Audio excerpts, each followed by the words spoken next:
Well, they did it. Gen.G have won VCT Masters Shanghai. Hey everybody, welcome back to the channel, and today we are recapping the top 4 of VCT Masters Shanghai. The tournament has now concluded, with Gen.G taking home Pacific's very first international trophy. And the hopes of dreams of the teams in the other regions were completely dashed. And you know what? I'm feeling pretty parched right now, actually, so let me just take a sip of my drink. This is what I got right here. It's pretty refreshing.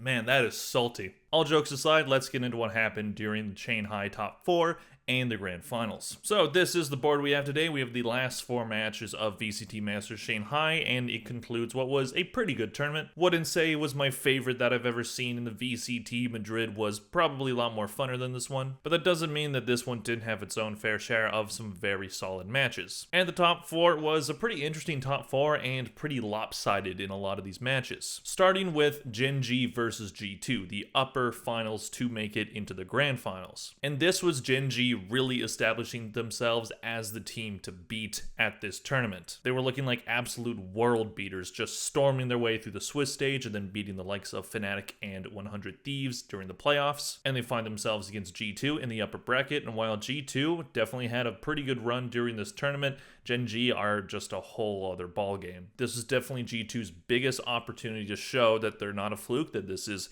where they should be, that they should be here, and it just didn't go their way. Gen.G are a much better team than the teams that they've faced so far, and it showed. Looking at map 1, we have Lotus, which ended in a 13-8 win in favor of Gen.G. Gen.G took control early, winning 7 rounds on their defense side to start the match, but G2 start to do what they've done throughout this tournament and start to put together some round wins and potentially set themselves up for a comeback. They win the last 5 rounds of the half, and then they win the first 2 of the second half, but the momentum would switch back to Gen.G and they would win 2 rounds. G2 only got 1 more after that. Then on Ascent, Gen.G win this one 13-10, so definitely a closer affair, but still Gen.G were in control for most of this map. First half was kind of back and forth, but Gen.G would end at 8-4, taking a commanding lead. G2 would start to crawl their way back, winning the last round of the half and then winning the first 3 of the second, but then Gen.G did what they did in Lotus and just make sure that they get those round wins and only give G2 a little bit more to hang on to, and that would result in Gen.G closing out the map and taking the whole match. Interesting fact about G2 on Lotus, their defense side is actually better than their attack side, at least before this match, so them getting to halftime 7-5 on their attack side was actually pretty formidable because they do have a good defense side, but it just wasn't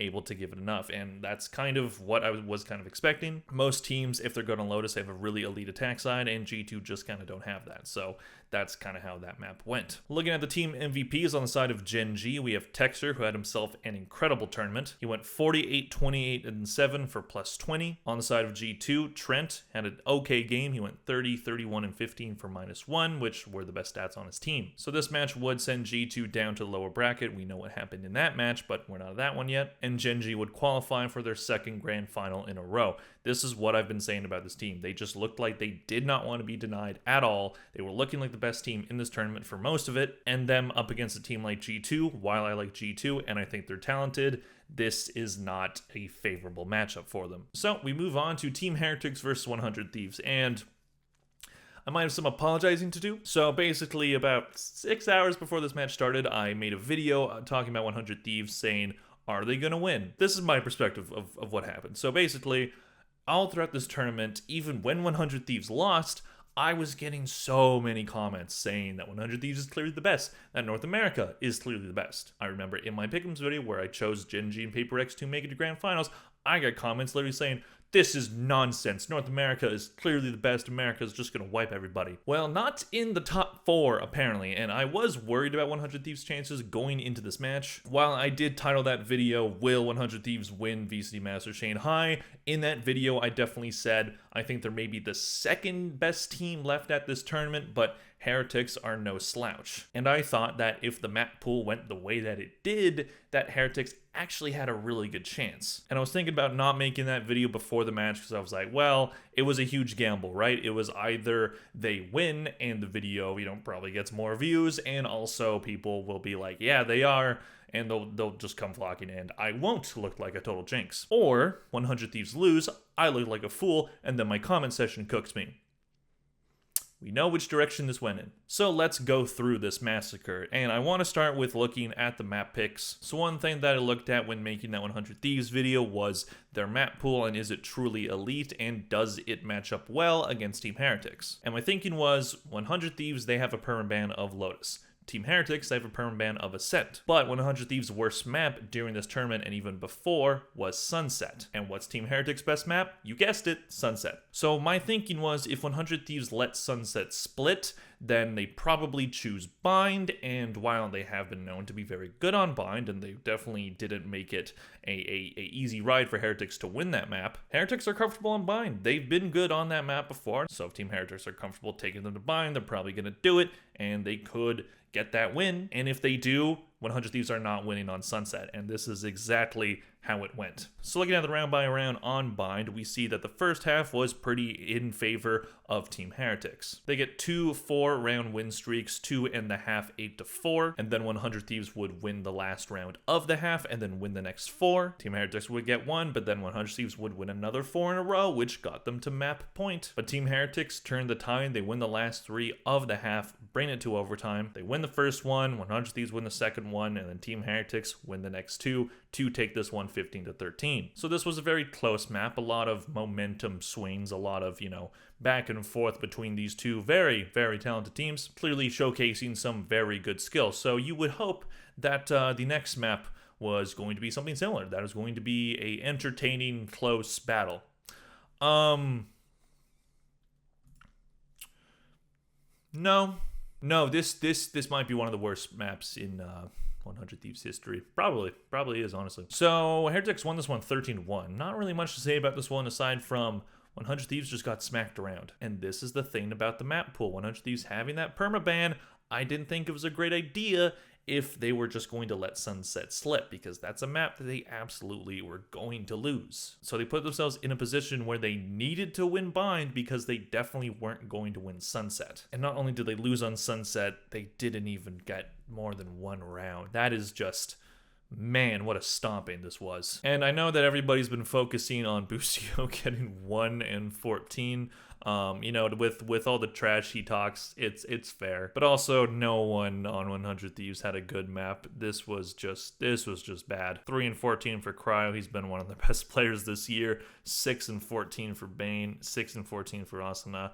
EU only had the just decent stats of 10 and 13. Looking at the team MVPs on the side of Team Heretics, we have Woot, who went 51, 28, and 10 for plus 23. Then on the side of 100 Thieves, we have Asuna, who went 30, 33, and 4 for minus 3. So not terrible numbers for Asuna there. So I do apologize to the 100 Thieves fan that watched my last video and were calling me a jinx. You know what? I'll take the heat on it. It's fair.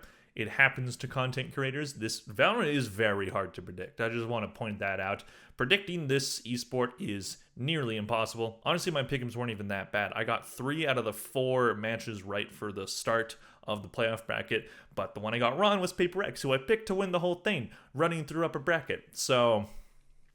yeah. Anyways, for 100 Thieves, listen, I thought that they were a good team, but I didn't know if this team was truly elite enough yet to win a tournament. Bustio has done a lot to turn this team around to look like a solid contender at a tournament, but I don't know if they have a deep enough map pool yet. I don't know if they can overcome some of the other top talent in the world. They have some very strong pieces. They have a lot of good things going for them, but to truly be a tournament winner is a whole other thing, and you need to have some players playing at world beater level. They definitely had some solid performances throughout this tournament from the likes of Cryo, but overall they didn't really have a player that looked above the rest, such as Woot did for Heretics, such as Meteor and Texture did for Gen.G. They just don't really have that right now, and I don't know if they have all the tools to be a champion in Valorant right now. We'll see how this team progresses. I think they need to work on their map pool. I think they need to work on their flexibility a little bit more. We'll see how this next patch affects the meta, and if it benefits 100 Thieves,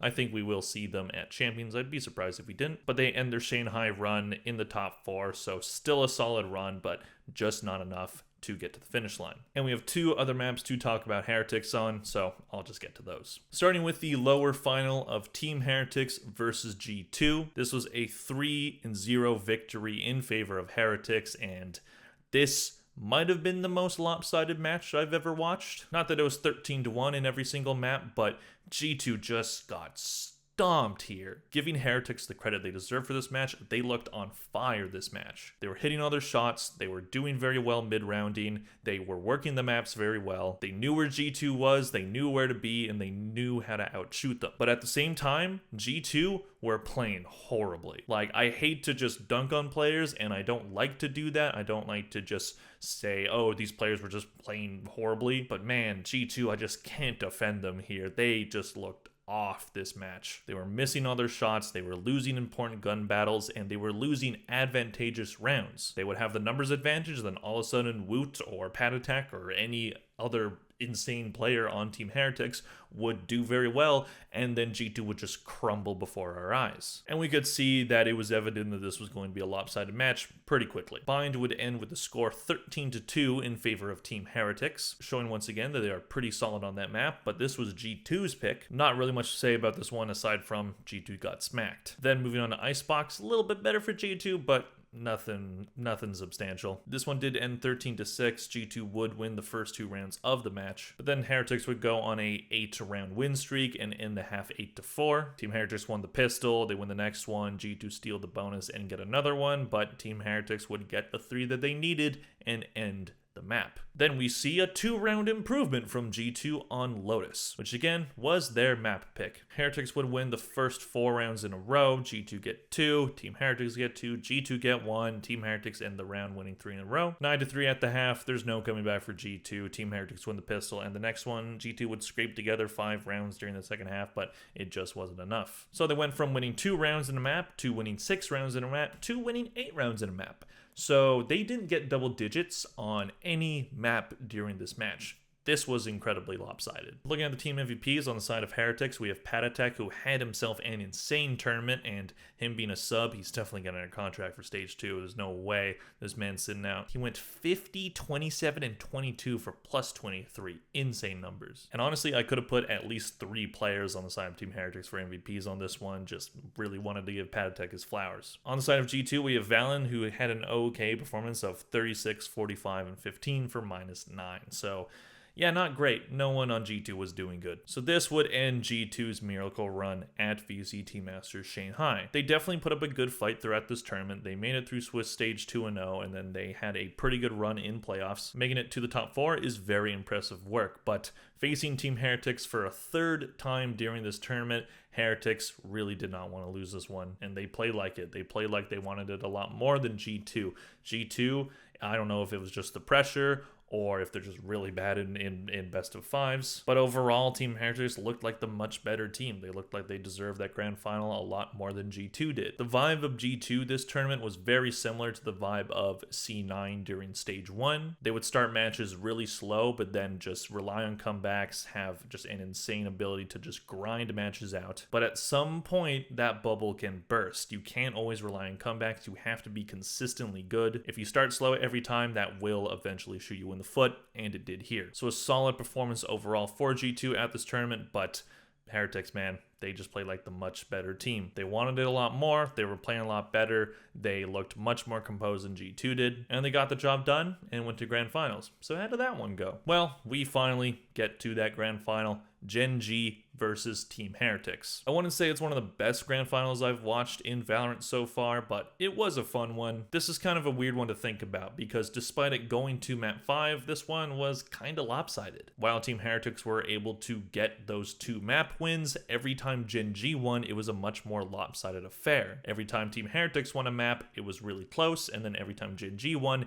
it was pretty favorable in terms of Gen.G. Heretics definitely gave it their all, but they just could not stop the Korean wall. Gen.G did not want to lose a 2nd grand final in a row. They wanted to bring that trophy home for Pacific. They wanted to be the ones to do it, and they got it done. So looking at the round by round of all the maps, starting with Breeze, which was Gen.G's map pick, and a pretty dominant 13-6 win in favor of Gen.G. They would end the first half 10-2, taking just an absolute stranglehold on this map. Then they won the pistol on the second half. They only needed 2 more after that, and while Heretics would get 2 rounds in a row and then lose one and then win another 2, Gen.G would get it done. Then we go to Icebox, which was Team Heretics pick. They would win their map pick 13-9. Gen.G would start the map with the momentum, winning the first 4 rounds in a row. Team Heretics would win 4 of their own. Gen.G would win 3 in a row. We would end the half 7-5. Gen.G get the pistol. Team Heretics steal the next round. Gen.G would get 1 more, but then Heretics definitely took control, winning 7 rounds in a row to finish the map off. Then we go to Ascent, which honestly probably should have gone to Gen.G, but did not go that way. And it was funny, I was texting this Valorant content creators group chat that I'm in, and if you guys know Zeph Valorant, shout out him. He was watching the match as well, and I was saying, oh, well, this is Heretics permaban, so Gen.G should probably have this. And I forget which round it was, but as soon as I texted that, it was either Patatek or Woot who just got a 4K, and it was one of the fastest round wins I've ever seen. Pretty sure it was round 5, so Team Heretics, very good on them to win their permaban. Gen.G would win the first 4 rounds in a row. Team Heretics would get 4 of their own. We go a bit back and forth to win the half. 6-6 at halftime. Team Heretics would get the pistol, and the next one, Gen.G would steal the bonus. 2 round wins for Team Heretics, 2 round wins for Gen.G, 3 in favor of Heretics to win the map. And that would be the last map that Heretics would win at VCT Masters Shanghai. Because then we go to Lotus and we have a 13-4 win in favor of Gen.G. Heretics would start the map looking pretty solid, winning the first 3 rounds in a row, but then Gen.G just took control, winning 9 rounds in a row to end the half, carrying that into the second half, winning the first 3 of the second. Team Heretics only getting 1 on their defense side, and Gen.G would take it with a pretty swift and dominant win. So basically we had this map, which was pretty close, and then this was Gen.G saying, all right, enough is enough. Because split would be an even more lopsided affair, 13-3 in favor of Gen.G. Gen.G would win the first 5 rounds in a row. Team Heretics would get 1 of their own, but then Gen.G would just keep the train going, winning 4 rounds in a row. Team Heretics win the last 2 of the half, but then get nothing on their attack side. 4 rounds in a row to take the VCT Masters Shanghai trophy and win the very first international trophy for Pacific. Looking at the team MVPs, you could put Texture, but I decided to put Meteor. Absolutely insane performance by him throughout this tournament. He went 84, 67, and 13 for plus 17 during this match. On the side of Heretics, Ryan's had a solid match. He went 65, 66, and 28 for -1. So that concludes VCT Masters Shanghai. Gen.G, as I said, they just looked like the best team throughout a lot of this tournament. And for any people that watch the other videos that I made about the North American teams, you're saying, no, you didn't think that. You were saying that this team was the best. I really wasn't. I didn't really think NA had a huge chance of winning this one. G2 and 100 Thieves are solid teams, but teams that I don't see at championship caliber just yet. They proved me wrong at champs, and totally happy for that, but I am honestly just so happy that the narrative of Pacific can't win is finally dead. Now, every time a Pacific team makes it to grand final, they don't have that extra pressure on them. It's pressure enough just being in a grand final, but to be like the first ones to win it, that is just an immense amount of pressure that you just don't need. So now Gen.G have finally broken that curse. Pacific has its first trophy, and what a better way to do it. Gen.G have established themselves as the team to beat in 2024. Here's a little fun fact for you. Aside from losing to Sentinels at Madrid, Gen.G have not lost an international VCT match in 2024. Both their Madrid run and their Shanghai run have been incredibly impressive and show that this team is going to be very tough to beat. I really hope Sentinels make champs because I really want to see that rematch. That would be just an absolutely insane match. And for Heretics, listen, they're a really good team. They're a really young team. They will be back. I have full confidence in this team establishing themselves as best in EMEA and one of the best teams in the world in the near future. They look absolutely insane. They have a young roster that has really good chemistry with each other. Not only that, the roster is incredibly flexible. They were without one of, if not their best player in Miniboo during this tournament, and they didn't look like they skipped a beat. They made it to the grand finals. Very interested to see what happens with Patatek. Does he stay on the roster and they run a 6-man, or does he look for greener pastures? Very curious to see what happens, but either way, this team is young, this team is flexible, this team should be good for a very long time in Valorant. I'm pretty confident in Heretics' chances going forward, and I'm pretty confident that they can be a top team in the world for a long time, but we will see. We'll see if they can finally get that win at Champions. This was an incredible experience for this team, but sometimes to win, you need to lose first, so we'll see if that is the case for them. And again, congratulations to the Pacific region for finally winning a tournament. Not the team I would have picked to do it at the beginning of the year, but very glad that it's finally over. Congrats to Gen.G, congrats to that fan base. They deserve it. This team is cracked, and we'll see what they do at Champions. Thank you guys so much for watching my content during VCT Masters Shanghai. This definitely has been a more challenging tournament to make content for. With all the matches being at the middle of the night for I've had to like rewatch matches just after work and, you know, whatever time of day that I have. So it's been really challenging to make proper content, but I did my best. I hope I did a good job. I hope you guys enjoyed the videos. I'm sorry for not making more videos about other regions aside from the North American teams. I made a G2 video, I made a 100 Thieves video, I made a Paper X video, so that's specific, but I definitely wanted to do more videos about, you know, Gen.G during their run, as well as Heretics, and talk about them. Ideally, I would have liked to do a video on every team in the top 4 before the top 4 started, but